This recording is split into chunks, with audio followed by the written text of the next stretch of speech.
posición, porque a esta hora el diferencias Congreso que se han hablan tenido en torno al reajuste, ¿no?, del sector público. Escuchemos ahora al se han ministro. resuelto votando y eso finalmente es lo importante. Y por último, por supuesto, a pesar de que estamos partiendo recién el proceso legislativo, agradecer a todas las dirigentes y dirigentes del sector público que están acá presentes.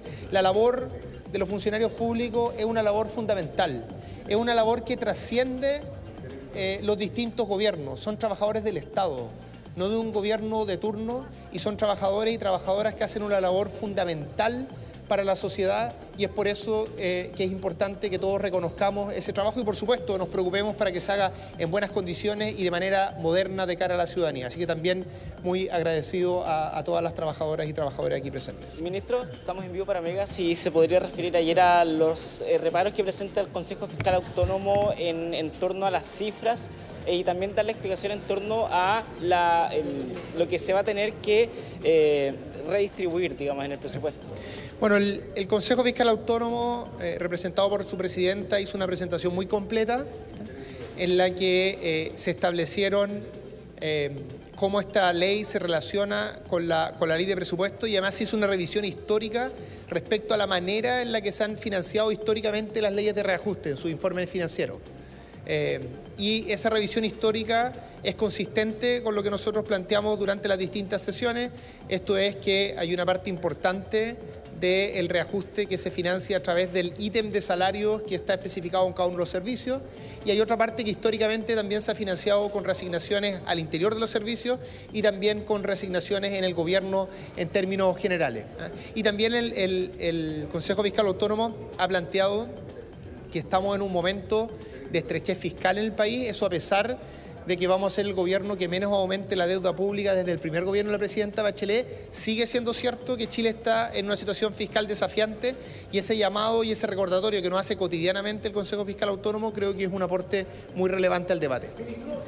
Se le consulta en torno a la composición que tiene la sala y también el apoyo que tendría este reajuste al sector público dentro del hemiciclo para ser votado durante... Bueno, lo primero que yo diría es que por lo que usted plantea, es muy importante que una parte muy sustantiva de los artículos se hayan votado de manera unánime. Hay muchos artículos, además, de esta ley que fueron solicitados por parlamentarios de la oposición, así también como hay artículos de este proyecto de ley que fueron solicitados por parlamentarios del oficialismo. Ahora, respecto a los temas en los que ha habido más debate, yo creo que se han expresado argumentos muy sólidos en la discusión parlamentaria, en la discusión que tuvimos en la comisión, y nosotros esperamos tener para mañana las mayorías. Y me gustaría también decir para todos quienes nos están escuchando, porque acá los dirigentes se lo tienen muy claro, pero creo que es importante decirlo a todo el país, el reajuste, es decir, el aumento del salario que fue acordado con la mesa del sector público, fue votado a favor de manera prácticamente unánime. Solo un parlamentario, el parlamentario del Partido Republicano, votó en contra, pero todos los otros parlamentarios votaron a favor, lo que da cuenta que en un tema tan neurálgico como es el reajuste, que justamente le da el nombre a este proyecto de ley, hubo prácticamente unanimidad. Ministro, si nos puede explicar también esta diferencia entre los 2 y 5 años de lo que se ha denominado por la oposición de la ley de amarre. A ustedes no les gusta llamarlo ley de amarre, y también las implicancias de esta normativa. Sí, bueno, como ha quedado claro en las distintas exposiciones que hubo durante este debate, también lo dijeron los dirigentes, el llamarle a esto una ley de amarre fue más bien un tema comunicacional, ¿cierto? Acá lo que hay es una norma que lo único que especifica es que las y los funcionarios, primero, en el caso que sean desvinculados, esa desvinculación tiene que estar justificada, algo que ya venía desde un instructivo del primer gobierno del presidente Piñera, desde el 2012. Y lo otro que especifica es que en caso que un funcionario sienta que su desvinculación o su no renovación de la contrata fue injustificada, va a tener derecho a que aquello sea revisado en la Contraloría.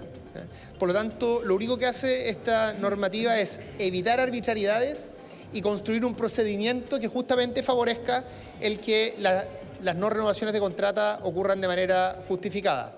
Ahora, lo que hicimos como Ejecutivo, dado el debate que se había producido, fue cambiar los 2 años para la posibilidad de esa revisión en la Contraloría a 5 años como funcionario con una contrata. Lo hicimos con el ánimo de generar acuerdos más amplios, porque normativas de ese tipo han sido incluso votadas por parlamentarios de oposición en años anteriores. Entonces pensamos que si ya habían votado eso, si hacíamos un cambio en esa dirección, se podían crear, digamos, acuerdos más amplios. Y lo que sucedió es que al menos en la comisión no se expresó esa voluntad y por lo tanto los parlamentarios oficialistas prefirieron votar la propuesta inicial del Ejecutivo de los 2 años. Así interpreto bien lo que se planteó en ese debate. Ahora, nosotros como Ejecutivo seguimos con la mayor de las disposiciones para lograr un acuerdo amplio en torno a esto. Sabemos que comunicacionalmente esto se ha planteado como una postura bastante antagónica entre oposición y oficialismo, pero la verdad no es esa, la verdad es que tenemos una mirada, yo diría, bastante parecida respecto a este punto y creemos que las propuestas que hemos hecho como Ejecutivo pueden generar consenso en la medida que nos centremos en lo concreto que se está discutiendo y no en lo que se planteó comunicacionalmente. Son parte de las palabras del ministro Muchas gracias. Nicolás Grau en torno a la votación del reajuste en el sector público. Va a hablar ahora el presidente de la Comisión de Hacienda, el diputado Barrera. Lo escuchamos. Contento, satisfecho del resultado de la comisión, saludar a los integrantes, a todos, de oposición, del oficialismo, por la disposición a estas jornadas bastante largas, extenuantes, pero sin embargo dieron el resultado que esperábamos. Saludar también a los principales actores de todo este proceso, que son los trabajadores y las trabajadoras, que antes de esto tuvieron la capacidad de conversar con el gobierno y llegar a acuerdos, de ceder en algunas cosas que tuvieron que ceder para poder lograr un poquito de certidumbre frente a este proyecto, y también porque vinieron al Congreso aquí a defenderlo, a conversar con los parlamentarios, a insumarnos con todo lo que tenía que ver con sus demandas. Así es que creo que fue una buena jornada y espero que en la sala después, se tome conciencia de lo urgente que significa sacar este proyecto pronto, porque hay muchas cosas que están comprometidas con los trabajadores y las trabajadoras, y que se ha aprobado también sobre todo esas normas que le dan un poquito de certidumbre a los trabajadores y trabajadoras, y como decía bien el ministro, que para nada son leyes de amarre, sino que solamente replicar algo que en la administración ya se hace, pero que ahora queríamos dejarlo por ley.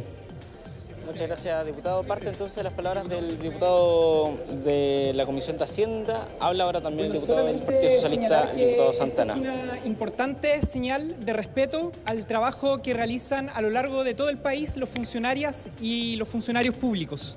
Porque cuando se habla, y el ministro muy bien lo decía, de lo medular de esta discusión que tiene que ver con cómo se aumenta el salario de los trabajadores y trabajadoras del sector público a propósito del costo de la vida en nuestro país hoy día, esto tiene que ver no solamente con los funcionarios públicos que se desenvuelven en ministerios, en municipios, en organismos del Estado propiamente tal.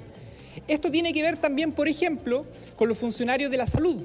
Esto tiene que ver con los funcionarios de Carabineros y de las Fuerzas Armadas, y por eso es que llama la atención que haya sectores políticos que, aún considerando todas esas variantes, estén en contra de una moción tan relevante y tan importante como lo es la discusión de reajuste al sector público, y hayan elegido más bien distorsionar y perjudicar la imagen de los funcionarios y funcionarias. Yo creo que es muy importante para el país que esa discusión se haya superado, y esperamos, por cierto, que el día de mañana en la sala prime la cordura y se apruebe esta ley para que pueda seguir avanzando en cuanto a su tramitación posteriormente en el Senado. Muchas gracias. Parte de las palabras de los diputados, vamos a escuchar también a los gremios quienes han llegado hasta el Congreso Nacional acá en Valparaíso. La Comisión de Hacienda por medio de su presidente. Agradecer a todos los parlamentarios, ya sea de oposición o de gobierno oficialista, por el arduo trabajo. Uno tiene que reconocer que hubo mucho trabajo, que muchas veces la ciudadanía no lo ve. Siguió un reconocimiento para la Comisión de Hacienda, más de 130 artículos trabajados, porque fuimos testigos de eso hasta alta hora de la noche. Se agradece eso. Estamos aprobando un reajuste que en un principio no es lo que queríamos los trabajadores, pero por el bien del Estado nosotros aceptamos. Ahora llamamos a los que no están de acuerdo con la estabilidad laboral. Los invito a que vean que son los trabajadores y trabajadoras que no tienen la oportunidad de buscar otro tipo de trabajo, que son trabajadores del sector público. Que solamente en el sector público se aprende ese trabajo, ese oficio. Si sacan a una persona que es importante del sector público, se desmembra. Todo lo demás tienen que aprender de nuevo, y eso significa retraso en la entrega a la comunidad, que es lo que nosotros tenemos. Estamos aquí solicitando, así como se llegó a acuerdo en la comisión, se llegue a acuerdo en la Cámara de Diputados y en el Senado. Los trabajadores y trabajadoras de Chile y del sector público que están a contrata, que es lo más importante que tenemos ahora, la estabilidad laboral, porque todos los otros puntos que nosotros teníamos en el protocolo, podemos decir felizmente que se aprobaron en forma unánime. Solamente solicitamos que esta estabilidad laboral, que no es una ley de nada, es una ley de estabilidad laboral para los trabajadores y trabajadoras del sector público, se legisle con los 2 años que se decidieron. Aquí los trabajadores del sector público no están solicitando nada. No somos culpables que el Estado de Chile no cumpla con el 80-20. El Estado de Chile debiera tener un 80 de trabajadores a planta y un 20% a contrata. Y es al revés. Tenemos un 70% de trabajadores en Chile a contrata o a plazo fijo. Estamos solamente solicitando cumplir la ley. Y la Contralora nos dijo ayer, Contralora, ¿por qué no se puede cumplir la ley 80-20? No tiene la facultad de la Contraloría para esto, ¿ya? Pero sí tiene la facultad para no renovar las contratas a nuestros trabajadores y trabajadoras. Solamente solicitamos que esta estabilidad laboral se lo solicita a todos los parlamentarios, ya que fuimos capaces de llegar a este acuerdo, que avancemos en estabilidad laboral para los trabajadores y trabajadores que tienen más de 2 años en el sector público. Muchas gracias. Laura San Martín Hernández, coordinadora de la Mesa del Sector Público, consejera del sector público y también de la Central Unitaria de Trabajadores han dado los puntos de prensa acá en el Congreso Nacional, en donde se ha dado cuenta de la aprobación de este reajuste en el sector público, al menos en la Comisión de Hacienda. Pasa mañana a la sala para seguir su tramitación. ¿Qué pasa mañana en la sala? Muchísimas gracias, Igor. Hasta luego. Hasta luego.